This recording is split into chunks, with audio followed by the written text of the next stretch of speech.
All right, good evening, everyone, and welcome to the September 2nd, 2020 Town Hall. And, I really feel great about wearing this mask today because I've been thinking a lot about how Yellow Springs is really strong right now, and our resiliency is showing in so many different ways.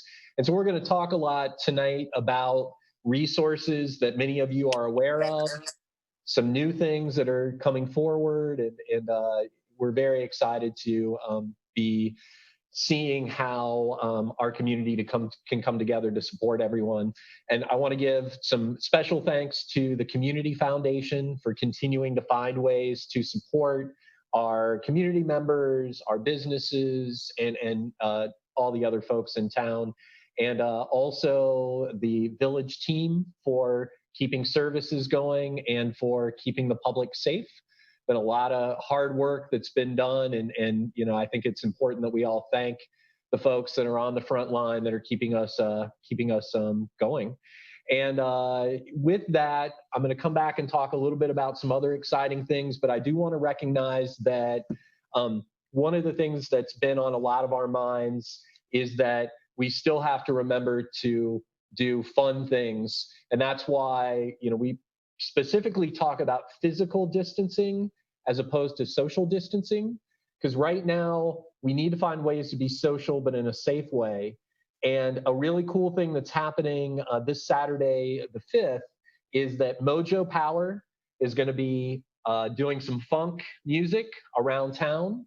It's going to be, so that everyone can be safe, wear masks, stay distanced. But it's going to be a nice little perk for the community. And on Tuesday, I'll leave a cliffhanger.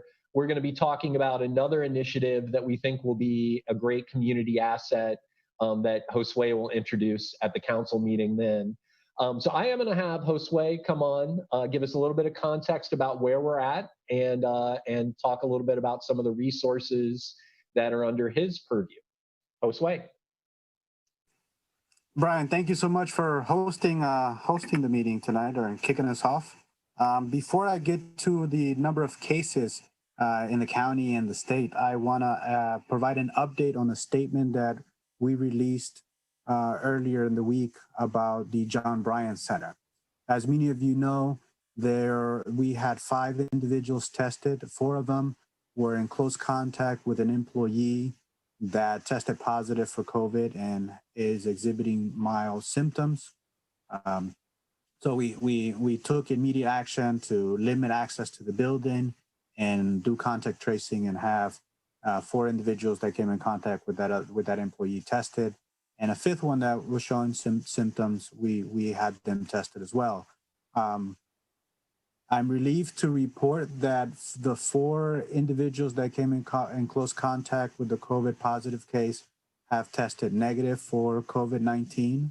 So I'm relieved, and I'm choosing my word carefully because while I'm relieved that we tested negative, our thoughts and prayers are with the employee that did test positive, and we wish you well and wish your speedy recovery, as others in our community are also in our mind, and wish them a speedy recovery and major challenges that we're facing, not just in our state, but throughout the country, obviously around coronavirus, but also some of the policy changes around testing for COVID-19, new guidelines that are coming down from CDC.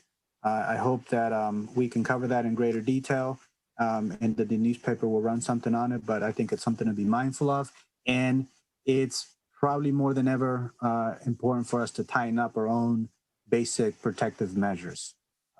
So I'll leave you with that. On the numbers, in Ohio, we are now at 124,000 cases, 124,610 cases. In the county, in Greene County, we're at 1,020 cases, with 2 cases here in Yellow Springs. I want to give a recognition to our pool team. That's Samantha Stewart and all the lifeguards that successfully provided a safer environment for the pool and pool participants.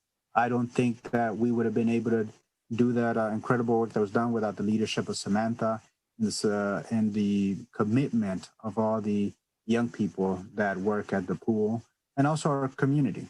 I think we were able to pull this off together, and we're successful together. I want to thank all the residents who've sent very kind notes of gratitude for us providing a safe pool environment.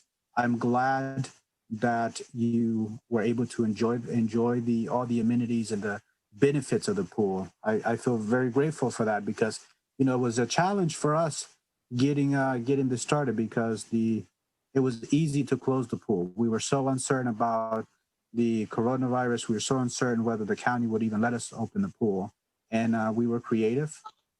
We were bold with it, and we were able to do it very successfully. So I want to thank you all for that.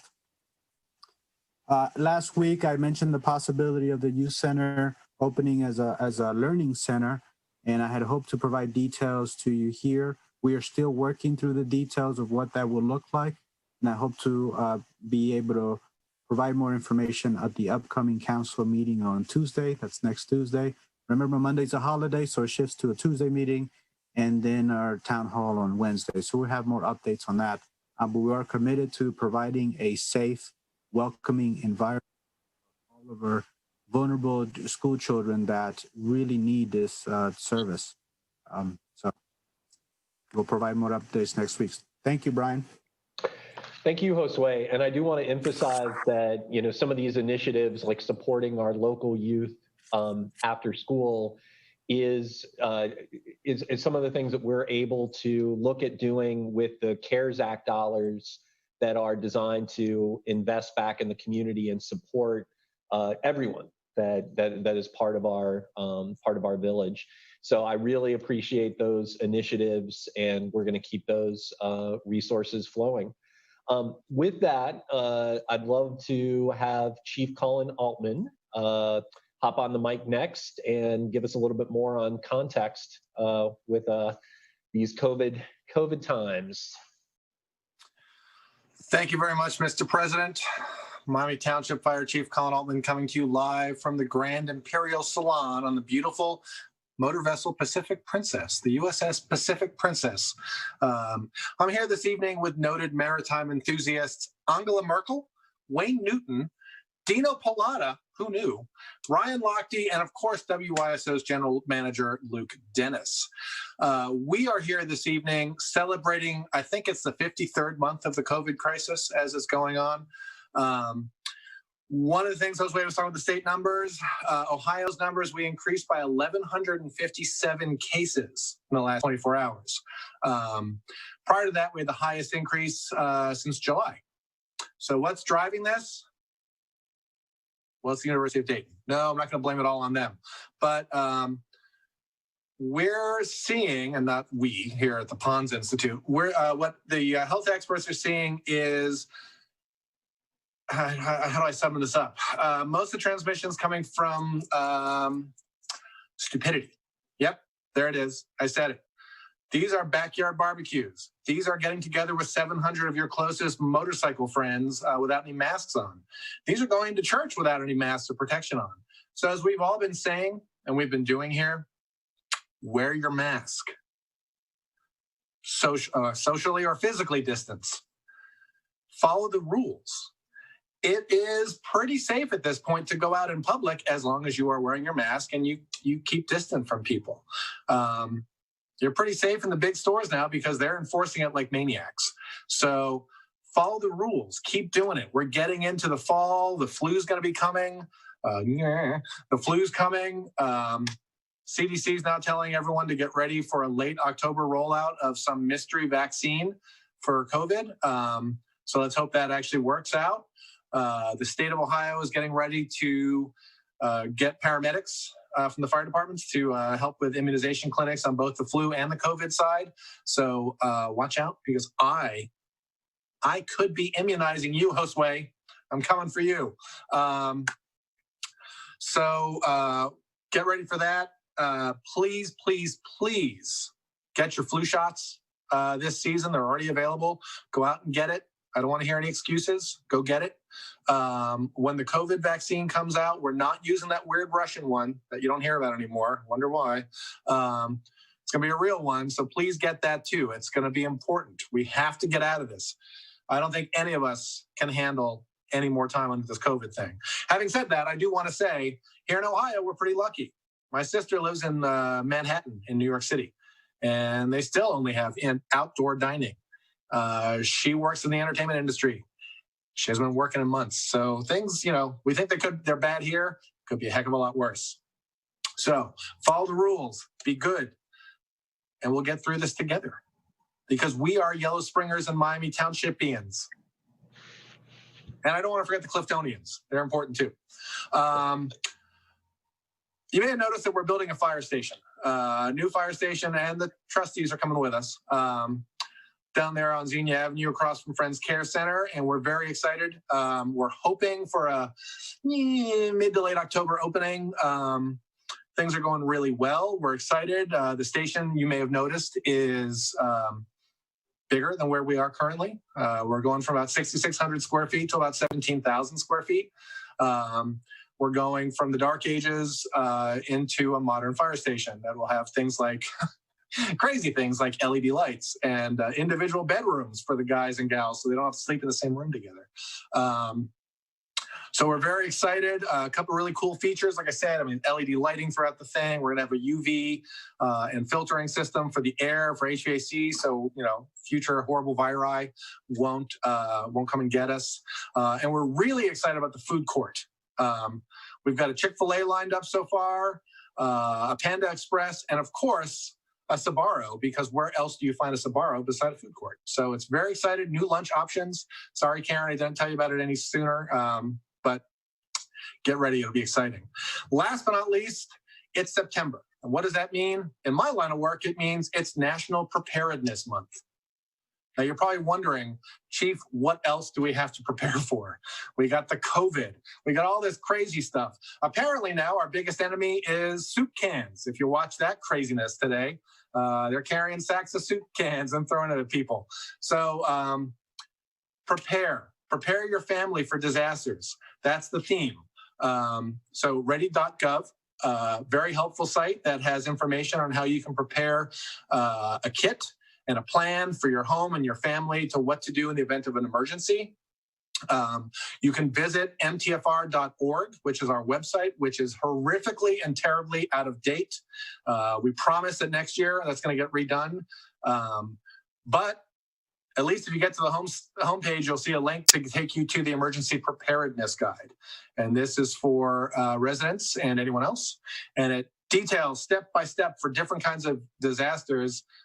We released it in 2009 or 2010, and it had a pandemic section. Who knew? But anyway, get ready. If you need help, if you're not sure what to do, how do I get my kids out? Where do I go? Give us a call at the fire department. We'll help you. This is what we do. We plan for the horrible things that hopefully will never happen. So National Preparedness Month, be ready, be safe. Wear your masks, people, socially distant, wash your hands, cough in your elbow, all that stuff. Go out, enjoy fun, but careful. And get ready for the food court because it's going to be so exciting. Free samples. It'll be just like the mall. Free samples of bourbon chicken, oddly, in an Asian-themed restaurant. So I'm not sure what's up with that. But without any further ado, I'm going to throw it back to you. Oh, wait. Back to you, Brian, Council President Hausch. Thank you, Chief. And I'm pretty sure that we did not get that food court cleared through planning and zoning. So I'm sorry to disappoint everyone, even though I understand that we do want to have some special moments. So maybe we can do a pop-up food court one day. I also appreciate you talking about how we are in this together and for the long haul. That is really important as we are thinking about how to not only maintain the resources that we've put together, but how we, maintain that preparedness that Chief Altman highlighted. And I think that's a good point to segue. I'm glad that we have Sergeant Watson here tonight. And Naomi, I thought maybe you could just share what you guys are seeing on the ground, how things are going, and if you have any recommendations to make sure that people are staying safe. Hi, thanks for having me. I too want to say wear your mask, wash your hands, you know, do proper social distancing. And as far as what we are seeing, for the most part, people are following the guidelines. We do have our typical problem area on Dayton Street that we are working with them. We have issued a ton of masks to people down there. One thing that is good is that employees of the businesses down there, especially from the GOAT, they are actually giving out masks as well. We did receive a call from one of the employees, and she specifically said, look, I'm giving these people masks. And I know she is because I see them on some of the people. So that's really good. Other than that, we've really not had any issues or problems. All right, thanks, Naomi, and I do appreciate that our peace officers are approaching this in a calm, cool, collected manner, being positive and also being persistent. And I know you guys have been focusing on that area, which is greatly appreciated. So thank you. It's not an easy job. All right, we've got Florence Randolph with us, and I'm going to be talking a little bit more about some of the things that we're doing related to racism as a public health crisis. And one of those things you may be aware of is that we are looking at ways that we can develop our team so that we provide the services that our community needs. And it's very exciting to have Florence coming on full time because her community outreach specialist position is so incredibly important. And we've heard Chief Carlson and others talk about that in a variety of ways. And Florence shared with us yesterday some resources that are coming online and some things that have been going on. And I thought it would be great for her to communicate that to the community. Thank you, Brian. I'd like to first say it was an honor for the police department to be able to provide meals for the free and reduced lunch families through the month of August. We had help from the Yellow Springs Community Foundation and in providing certificates, and we had help from the Home Inc. that provided funds from a grant that gave us money to provide the foods. We provided breakfast, lunches, and dinners, and the dinners were provided from the food pantry.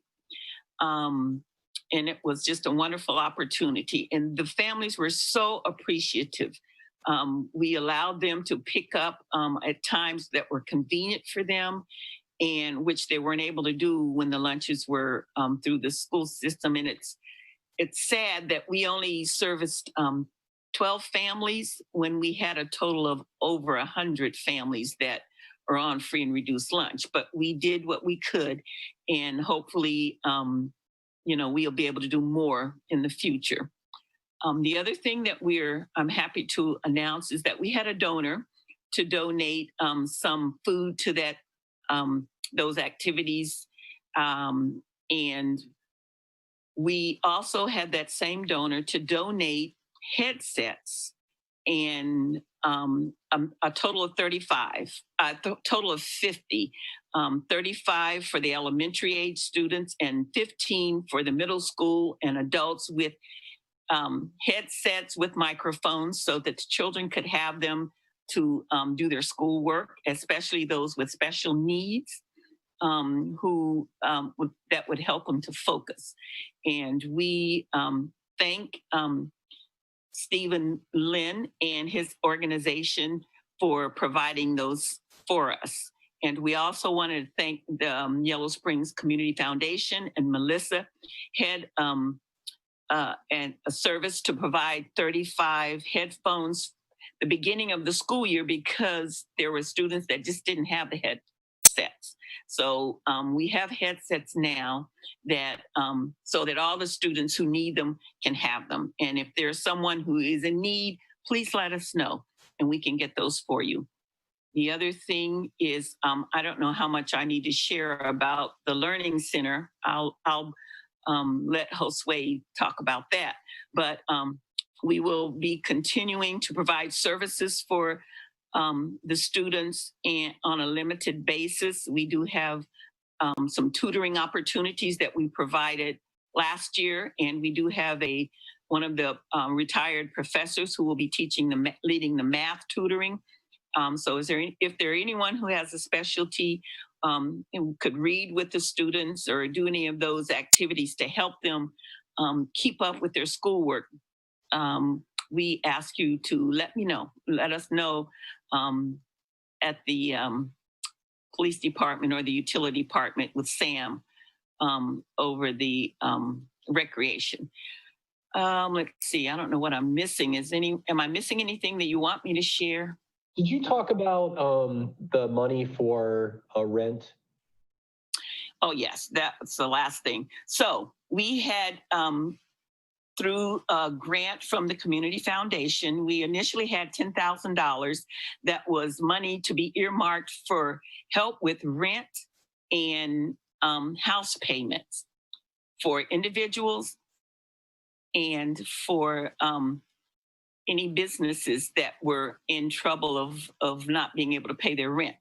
And just last week, we got an additional $10,000 to help those families continue to stay in their homes and pay the rent. And to date, we've had 9 families take advantage of this resource. Excuse me. And then today, I think there are 2 more applications on my desk. When I left, they came in today. So people are starting to hear about it. Please, if you are in need of help with your rent and utilities, pay your utility bill and let us pay your rent bill, your house note, because we have monies for that. We do not have monies for utilities as of yet. The CAP program does have money for utilities. You need to go online to the Miami Valley CAP.org and fill out the application, and someone will get back to you directly for utility payments, rent payments, and electricity and veteran. But we don't have that money available. What we have available is rent money. So pay your utility bill with the monies that you have and let us help you pay your rent. My number, or you can contact the police department or me directly at 937-767-3716. And the utility department also will have some applications. So if I'm not there, the dispatchers can give you an application or the utility department. And since the building is closed, you'll have to let us know that you're coming and push the button and we'll get it to you. All right, thank you, Florence. And, I really appreciate all the work that you're doing to help build those community connections. I am amazed because I will come in and find, that Florence and the team are working on delivering a bed to somebody that needs a bed. I mean, it's just, there is always something really great going on, and it's so appreciated. So thanks a lot. Mayor Pam, great to have you this evening, and we'd love to hear what words of wisdom you have to pass on. Well, thank you very much, Council President Hausch. Let's see how wise I can be tonight. I got my coffee this morning. I got up, got my coffee, sat down in my easy chair in front of my television to tune in my favorite news channels for waking up, and got my newspaper all ready to go. And I started thinking, what do I want to emphasize tonight at the town hall? And I opened my Dayton Daily News, and it was there for me.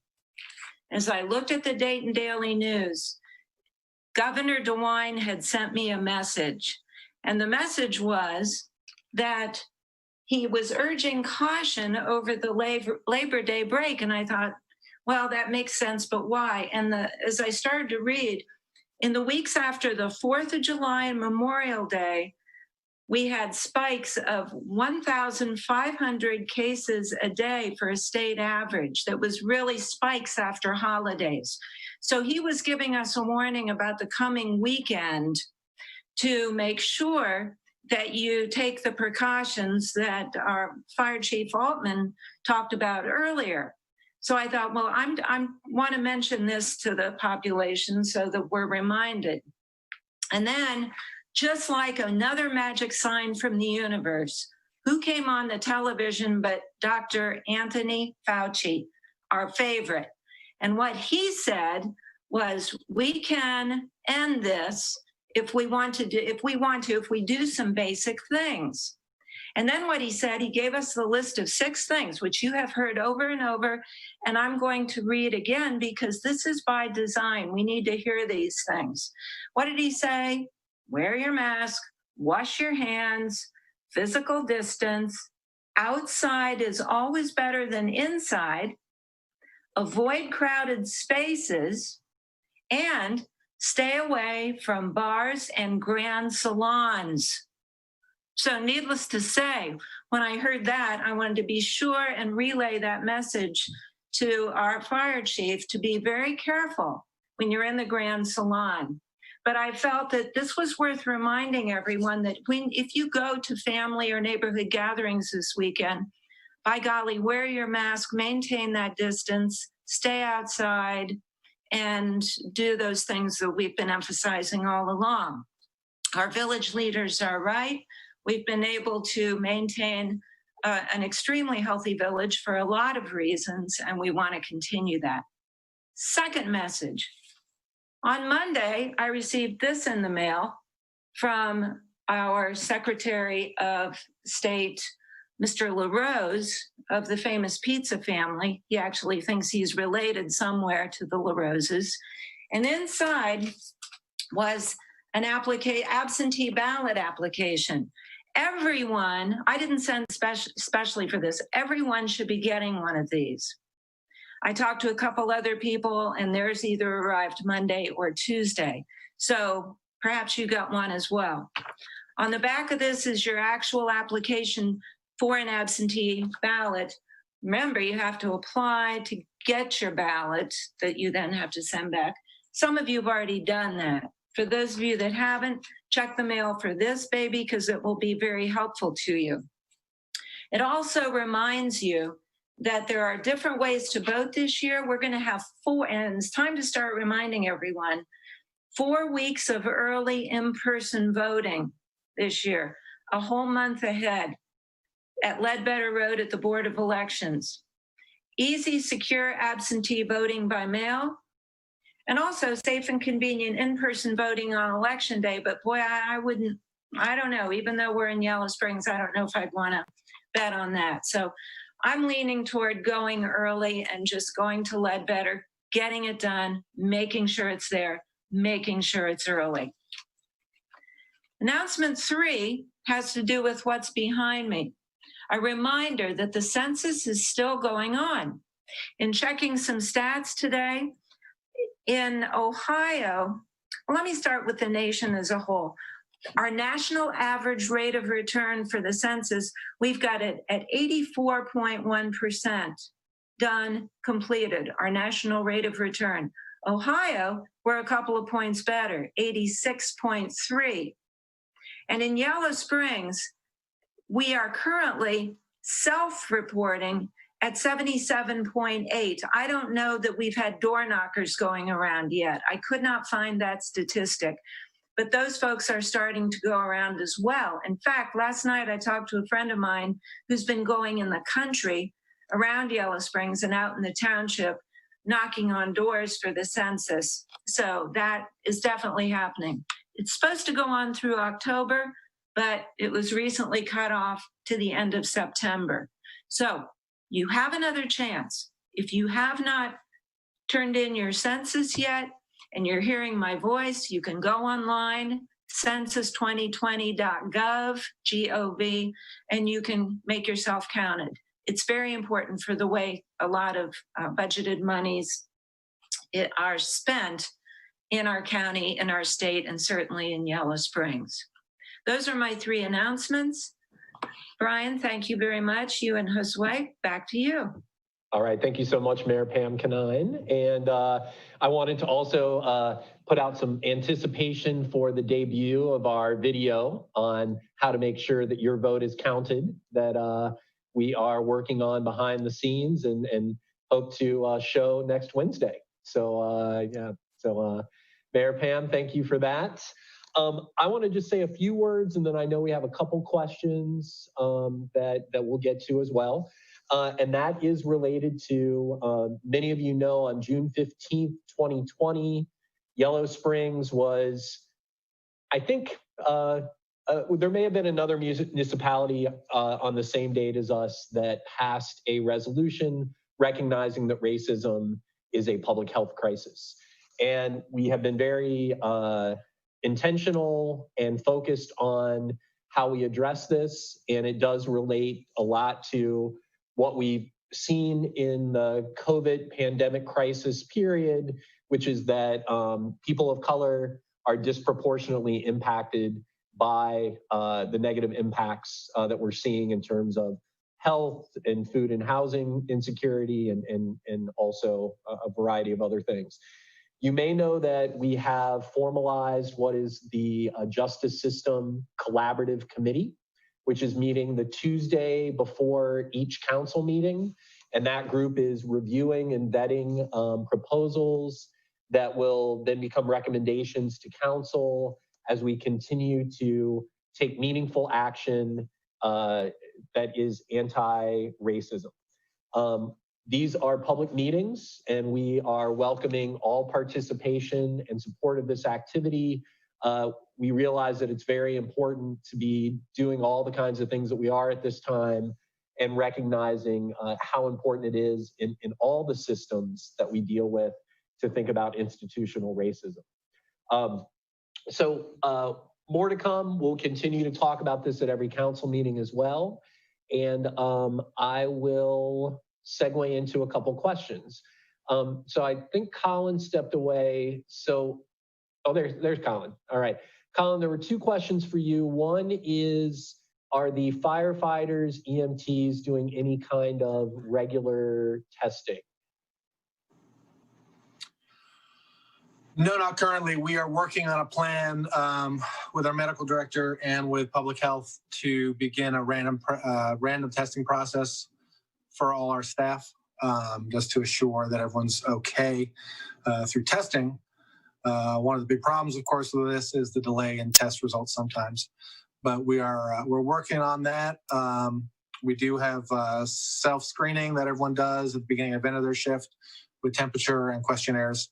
And knock on wood, so far we've been good. Great.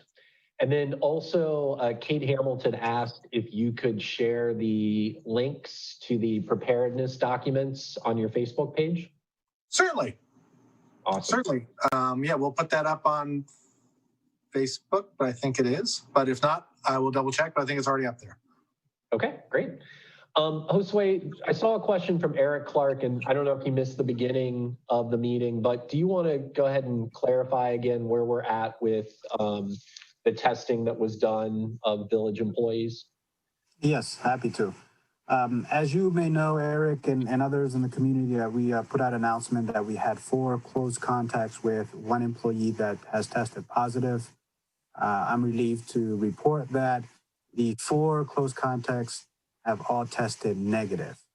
We had a 5th employee that showed COVID-like symptoms, and out of an abundance of caution, we also had that employee tested, and their test results came back negative.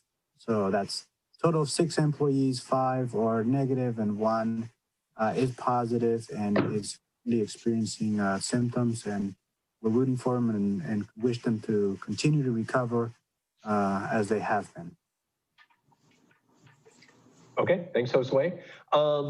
So I'm not seeing any other questions in the chat. Philip, anything else? I see another question, Brian. Okay, go for it.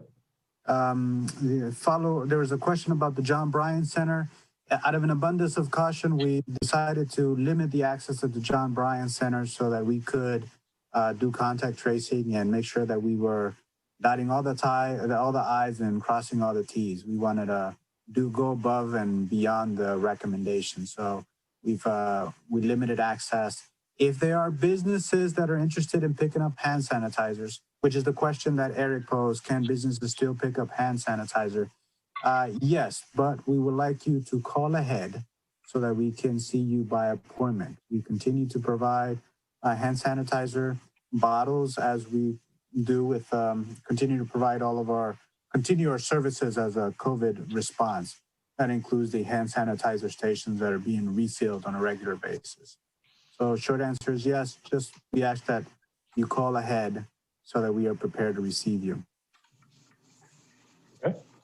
Do we have any other questions? Okay. Josue, any last comments before we wrap things up? No, I'm good. Thank you. Thank you, Brian, and thank you all of our residents for what you have done and continue to do.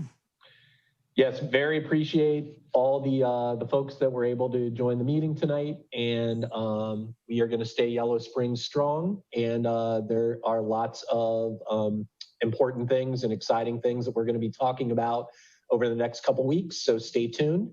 Take care, be safe, and be kind as well. Bye-bye. Excellent.